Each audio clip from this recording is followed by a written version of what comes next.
Per part del PSOE se presenta Dolores Sánchez. Dolores Sánchez representa també el PSOE de Zapatero, que un bon dia, en 48 hores, va modificar l'article 135 de la Constitució perquè cobraren primer els interessos als bancs que les persones.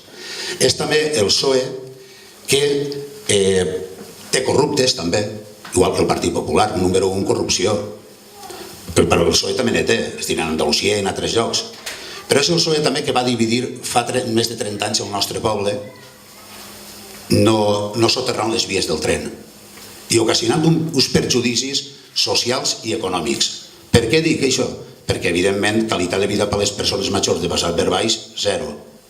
Però també, a l'hora, per exemple, del tema econòmic, jo soc dels que pensa que Cointra no se n'haver anat de Puçol si haveren soterrat les vies, perquè no tenia ninguna lògica que una gran empresa estiguera en una gran avinguda.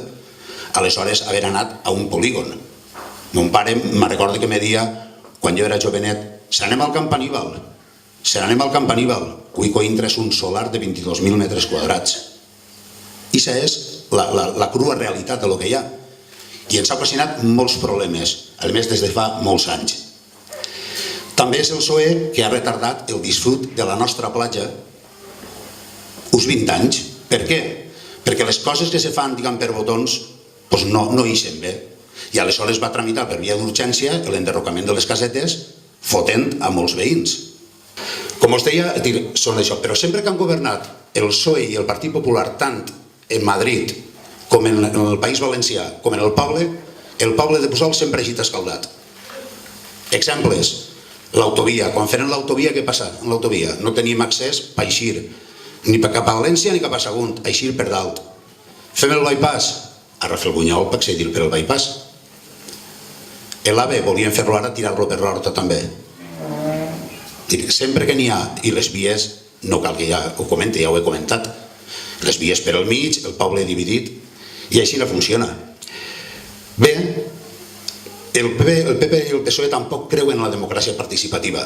En l'any 2012 se negocia el ROM. El ROM, dit molt de pressa, és el reglament per el qual es regeix el funcionament dels plens, de les comissions.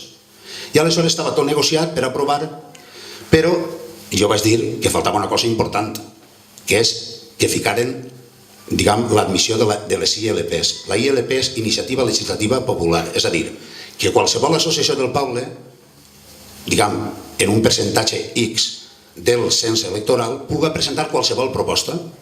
I aleshores em va sorprendre, però moltíssim, que tant el Partit Popular com el PSOE a Puçol digueren que això no estava gens clar, que caldria que en les comissions informatives se poguera parar una iniciativa legislativa popular. I he dit, però què m'esteu contant? És a dir, la iniciativa legislativa popular és democràcia participativa real.